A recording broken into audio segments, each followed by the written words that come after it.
Good evening friends. आज के lecture में हम डिस्कस करेंगे स्टेबल एंड अनस्टेबल सिस्टम के बारे में। तो बेसिकली स्टेबल सिस्टम के लिए हमारे पास बाउंडेड इनपुट के लिए बाउंडेड आउटपुट होना चाहिए, ये हमारा क्राइटेरिया है। ओके, तो बाउंडेड इनपुट के लिए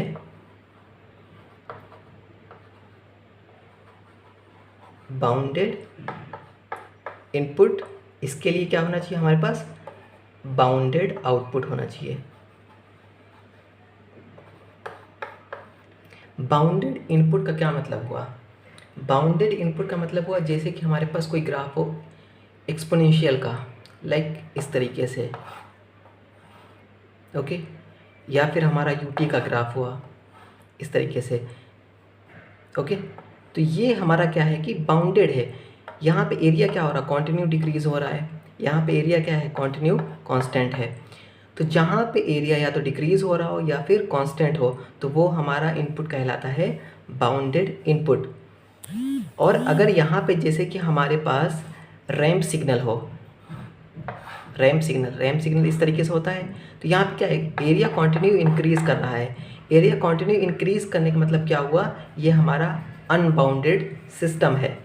तो वही यहाँ पे कह रहा है कि स्टेबल के लिए अगर इनपुट हमारे पास बाउंडेड है तो उसके लिए बाउंडेड आउटपुट भी होना चाहिए। ये हमारा है क्राइटेरिया।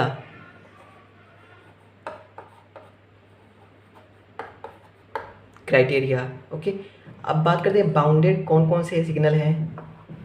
बाउंडेड सिग्नल कौन कौन से हैं? बाउंडेड सिग्नल, तो अभी हमने जो ग्राफ डिस्कस किया उसके हिसाब से देख लेते हैं। साइन, ये हमारा बाउंडेड है क्योंकि वहाँ पे क्या है, कंटिन्यू इस तरीके से एक बार हाईएस्ट पीक पे जाता है, एक बार निगेटिव पीक पे जाता है, बट कंटिन्यू इंक्रीज नहीं कर रहा है।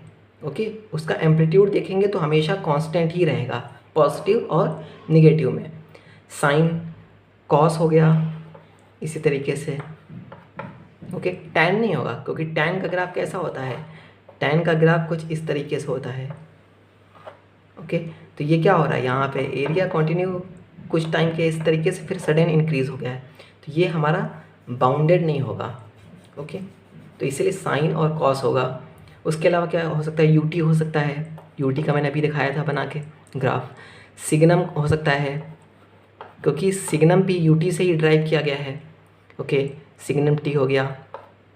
उसके अलावा डीसी हो सकता है, डीसी सिग्नल, ये भी कांस्टेंट होता है। और भी बहुत सारे हो सकते हैं एट्सेट्रा। ठीक है, अब स्टेटमेंट यहाँ पे लिखेंगे, if output of system is finite और bounded, if output of system is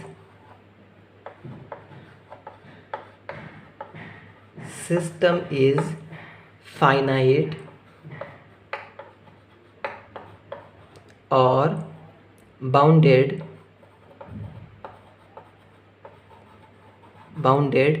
for finite or bounded input, finite or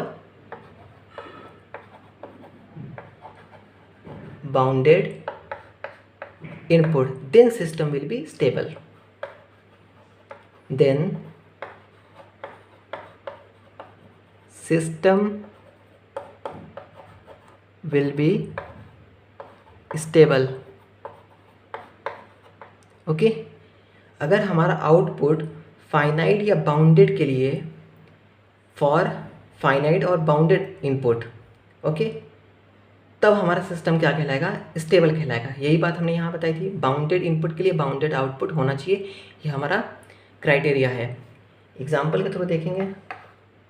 first example है y t equal to 2 + x of t.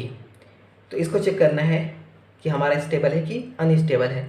तो जिस तरीके से इन्वर्टिबल नॉन इन्वर्टिबल के लिए हमने check किया था, इनपुट बनाएंगे एक तरफ हम आउटपुट बनाएंगे। ठीक है, इनपुट की अलग अलग हम वैल्यूज़ लेंगे, उसके हिसाब से देखते हैं। अगर इनपुट हमारा यहाँ x ऑफ टी, ये हमारा आउटपुट है, ये हमारा इनपुट है, अगर ये इनपुट हमारा डी हुआ, डी मतलब कुछ भी वैल्यूज़ हम मान ले 4 है, तो उसके लिए आउटपुट क्या होगा, 4 + 2 कितना होगा, 6 होगा। तो ये भी हमारा क्या है, डीसी है, डीसी सिग्नल। अगर हमारा input x of t sine t हुआ, ओके, साइन टी हुआ, तो आउटपुट हमारा क्या होगा, 2 + साइन टी हो जाएगा, 2 + साइन टी हो जाएगा। ये अभी भी क्या है, बाउंडेड है, क्योंकि साइन मैंने बताया बाउंडेड होता है, साइन में डीसी ऐड कर रहे हैं, डीसी भी हमने बताया बाउंडेड है, साइन भी बाउंडेड है। तो ये बाउंडेड इनपुट के लिए बाउंडेड मिल रहा है, बाउंडेड इनपुट के लिए बाउंडेड आउटपुट मिल रहा है। इसका मतलब ये क्या हुआ, हमारा स्टेबल हुआ, स्टेबल सिस्टम है। ओके, इसी तरीके से सेकंड एग्जांपल देखते हैं। yt equal to t x of t, t x of T.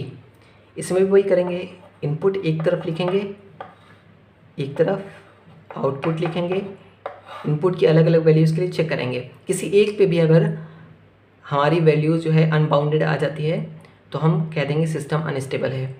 xt की वैल्यू अगर हम dc लेते हैं,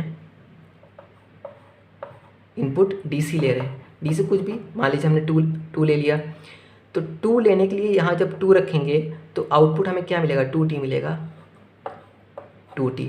ओके, अब ये 2t हमारा क्या है, अनबाउंडेड है, अनबाउंडेड, अनबाउंडेड है, क्योंकि t ले या फिर 2t ले, ये ग्राफ इस तरीके से ही जाएगा, क्या है, कॉन्टिन्यू इंक्रीज कर रहा है ये ग्राफ। तो ये क्या हुआ, हमारा अनबाउंडेड हुआ, मतलब बाउंडेड इनपुट है बट हमारा आउटपुट क्या मिल रहा है, अनबाउंडेड मिल रहा है। तो ये अनबाउंडेड हो गया, तो ये भी क्या हो गया, हमारा अनस्टेबल होगा।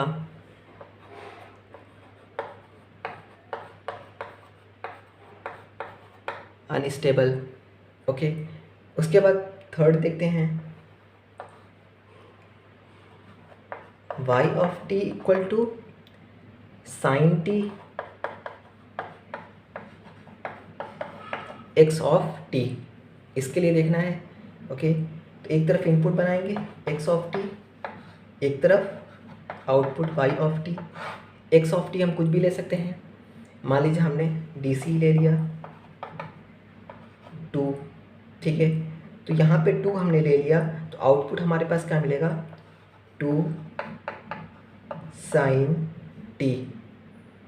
ओके, तो यहाँ पे क्या हुआ, ये वाला सिस्टम हमारा, ये 2 साइन टी क्या है, साइन क्या है, बाउंडेड है, डीसी क्या है, बाउंडेड, बाउंडेड इनपुट के लिए बाउंडेड आउटपुट, मतलब ये क्या हुआ, हमारा स्टेबल हुआ।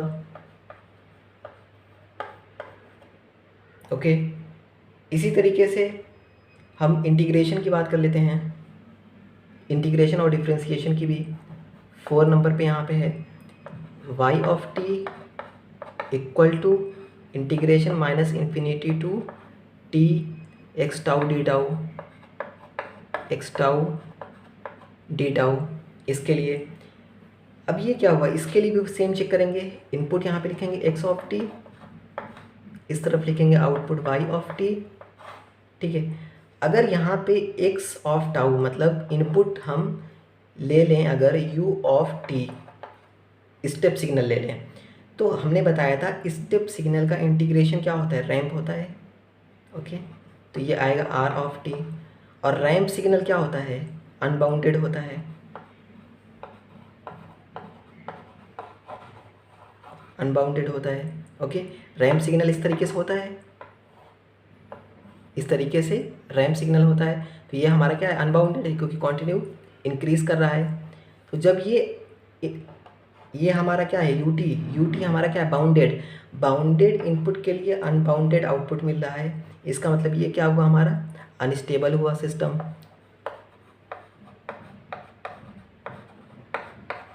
अनस्टेबल। ओके, इसी तरीके से डिफ्रेंशिएशन के लिए देखते हैं, इसको इरेज करते हैं पहले।